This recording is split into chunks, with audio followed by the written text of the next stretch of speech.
Hello, English 351, 651. This is the second mini lecture on Hazlitt.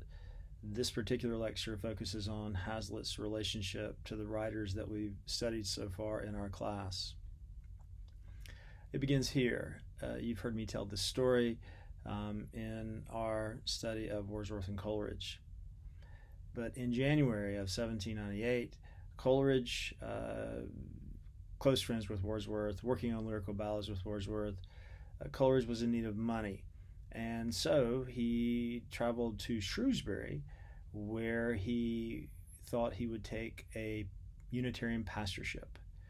Well, young William Hazlitt lived in the neighboring village of Wem. His father was the Unitarian minister there. And on one Sunday morning in January of 1798, he walked over to hear Coleridge preach. And as you might imagine, knowing what you know about the hypnotic Coleridge, the young Hazlitt and the entire congregation was absolutely mesmerized. It was an epiphanic moment for William Hazlitt. Had he not seen this sermon, had he not heard Coleridge in good voice, he never would have become a philosopher, never would have become a writer. Later in life, he wrote the following of Coleridge based on this moment. Coleridge is the only person I ever knew who answered to the clear idea of genius. Coleridge is the only person I ever knew who answered to the idea of genius. His voice rolled on the air like the pealing organ, and its sound alone was the music of thought. Well, not only did William Hazlitt get to hear Coleridge preach, a few days later, he got to have breakfast with Coleridge in his very home. Coleridge, the idea was that Coleridge, if he took the post, would, of course, be collaborating with other local Unitarian ministers, and William Hazlitt Sr. would have been one of those. So here's Hazlitt at breakfast with Coleridge. Coleridge is holding the floor, talking about this and that and the other thing, on and on and on. At a certain point, he brings up the name of William Burke, one of the great aestheticians of the late 18th century. He wrote beautifully on the idea of the sublime, but also a great political thinker, a rather conservative political thinker, one that Coleridge, as he became increasingly conservative, valued more and more. But almost everyone of genius during the time valued Burke as a writer and an orator, regardless of political affiliation. And Hazlitt says something to the effect of, I think it's a test of the vulgarity of one's intellect. If one is a Democrat and hates Burke, that shows a vulgarity of intellect, meaning that that person is simply acting out of political impulse, demonizing Burke because he's on the right and not valuing true intellect regardless of political affiliation. Well, Coleridge says this is a just and striking insight, and wow, suddenly Hazlitt has been praised by the great Coleridge. And so begins something of a friendship, and Coleridge invites the young Hazlitt to come visit him in Netherstowey and spend some time with him in the spring. And Hazlitt does so, ends up spending 3 weeks with Coleridge, and during that time he gets to meet Dorothy Wordsworth and William Wordsworth as well. And again, we have descriptions of these meetings in that wonderful essay, My First Acquaintance with Poets. So here's what Hazlitt has to say about Coleridge as he and Coleridge are walking out in the countryside.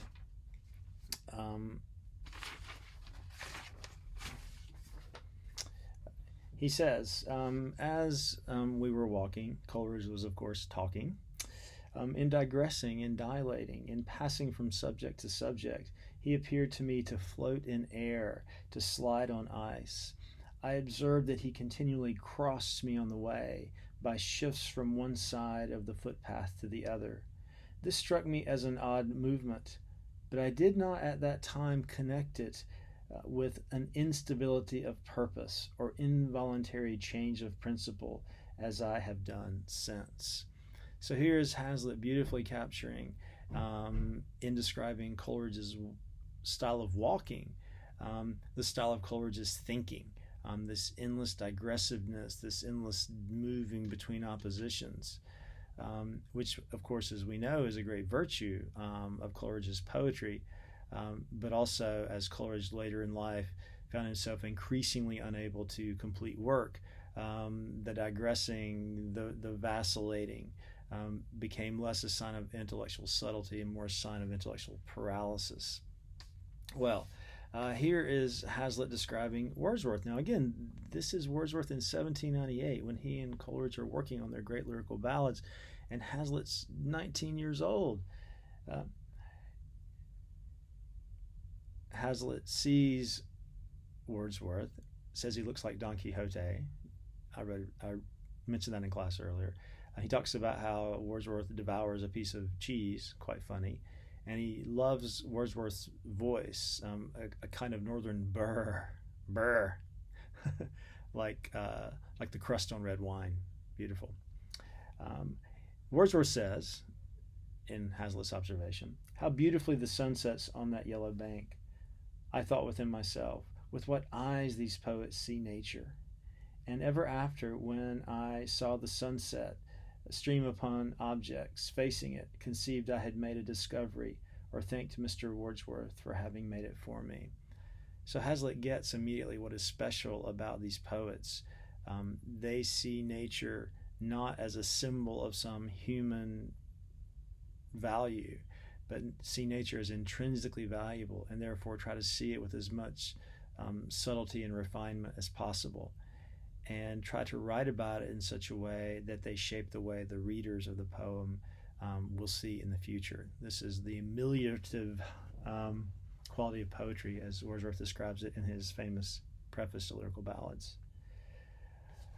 Well, these were the rural poets that Hazlitt early on was close with. These friendships, well, he never was quite a friend with Wordsworth. These acquaintances became increasingly cool. But Hazlitt and Lamb really hit it off. They were both urban at heart. They both enjoyed London more so than our Lake poets did. And they enjoyed socializing and conversation in London. They enjoyed theater in London. They just liked the buzz and the hum of the city, and they both thrived in it as magazine writers. And here is Hazlitt on Lamb in his wonderful book, The Spirit of the Age, in which he describes various writers of his time. Lamb prefers byways to highways. Elia would stand on one side to look over an old bookstall, or stroll down some deserted pathway in search of a pensive inscription over a tottering doorway, or some quaint device in architecture, illustrative of embryo art and ancient manners. He is shy, sensitive, sweet, the reverse of everything coarse, vulgar, obtrusive, and commonplace. So Hazlitt really celebrated the eccentricity of Lamb, the strangeness of Lamb, the radical particularity of Lamb. And this praise of the eccentric, the strange, even though it's not as prominent in Hazlitt as it is in Lamb, certainly is a quality that we can appreciate in Hazlitt's writing. Well, these three writers, Coleridge, Wordsworth, and Lamb, had some interesting things to say about Hazlitt as well. So I want to share some of that with you. If you can just bear with me 1 minute here. Okay. As I mentioned in the last mini lecture, Hazlitt made enemies pretty quickly. His gusto, even though it made for great writing, also led sometimes to outbursts in social settings that offended those present. And so Coleridge rather memorably said this about Hazlitt to a friend of his: "Hazlitt's manners are 99 to 100 singularly repulsive, brow-hanging, shoe-contemplative, strange. He is kindly natured, is attentive to children, but he is jealous, gloomy, of an irritable pride, and addicted to women as objects of sexual indulgence."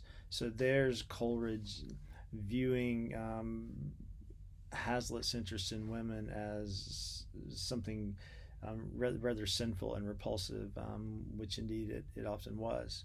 Well, Wordsworth was especially offended by Hazlitt's relationships with women, partially because Wordsworth himself, as we know, was quite prudish as he aged, but also because he didn't take too well to some of the criticisms that Hazlitt leveled at his poetry, in particular his 1815 poem, The Excursion.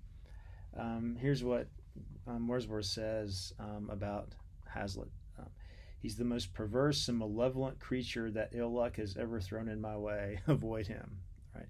And he refers to that 1803 incident in Keswick, as if basically Hazlitt sexually assaulted a young woman. Again, as I mentioned in the last lecture, we don't quite know what happened. It could well be that Hazlitt behaved in a rather inappropriate way, but it seems that Wordsworth probably exaggerated the incident a bit out of his dislike of Hazlitt. Lamb was the only one of the writers that we've read so far who actually stayed Hazlitt's friend. Lamb could pretty much accept anyone, and he valued Hazlitt as a writer, but also valued him as a conversationalist and as a friend. And even though they did have a brief falling out for a time, Lamb never forsook him. Hazlitt, Lamb writes, in his natural and healthy state is one of the finest and wisest creatures breathing. So far from being ashamed of that intimacy which was betwixt us, it is my boast that I was able for so many years to have preserved it entire, and I think I shall go to my grave without finding or expecting to find such another companion. So there you have it. Hazlitt, deeply informed by Coleridge and Wordsworth at a young age, very much informed by Lamb as he developed into an urban essayist, and also the antipathy that Coleridge and Wordsworth eventually developed toward Hazlitt as he began to appraise their poetry honestly and sometimes critically, and Lamb's deep appreciation of Hazlitt as an intellect, a conversationalist, and an urban essay writer.